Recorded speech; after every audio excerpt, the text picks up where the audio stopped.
गुज़िश्ता रोज़ वज़ीर आज़म की तरफ से पाकिस्तान तहरीक इंसाफ को मुज़ाकरात की पेशकश के बाद सियासी मंजरनामे में एक नई बहस ने जन्म लिया है।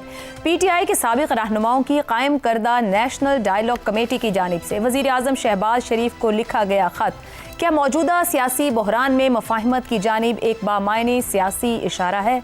नेशनल डायलॉग कमेटी का बुनियादी मौक़िफ़ यह है कि अगर हुकूमत वाकई मुज़ाकरात को संजीदगी से आगे बढ़ाना चाहती है तो उसे इत्तेमाद साजी के लिए अमली इक़दाम करना होंगे।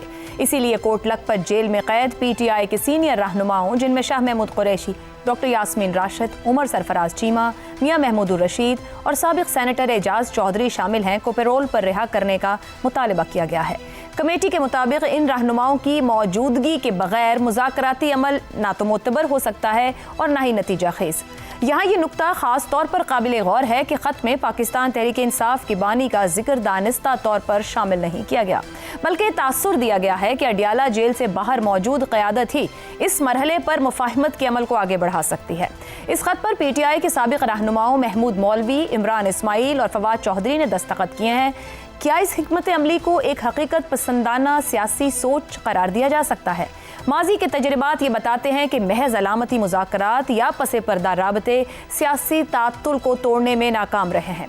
कमेटी का यह मौक़िफ़ है कि मुज़ाकरात की कामयाबी का इन्हिसार अमली एतमाद साजी पर है। सियासियात के उसूलों से हम आहंग दिखाई देता है, ताहम इस मुतालबे के साथ कई पेचीदा सवालात भी जुड़े हुए हैं।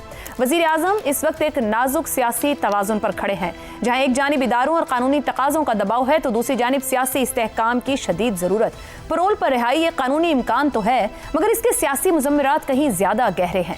माजी में बहुत से मौक़ों पर सिर्फ एक एक्स पैगाम ने मुफ़ाहिमत के कई अमल सबोताज कर दिए। इस बार भी इस खदशे को नज़रअंदाज नहीं किया जा सकता। ऐसे में सवाल नागुज़ीर हो जाता है कि मौजूदा हालात में PTI के सियासी रहनुमाओं का यह मुतालबा किस हद तक सायब है?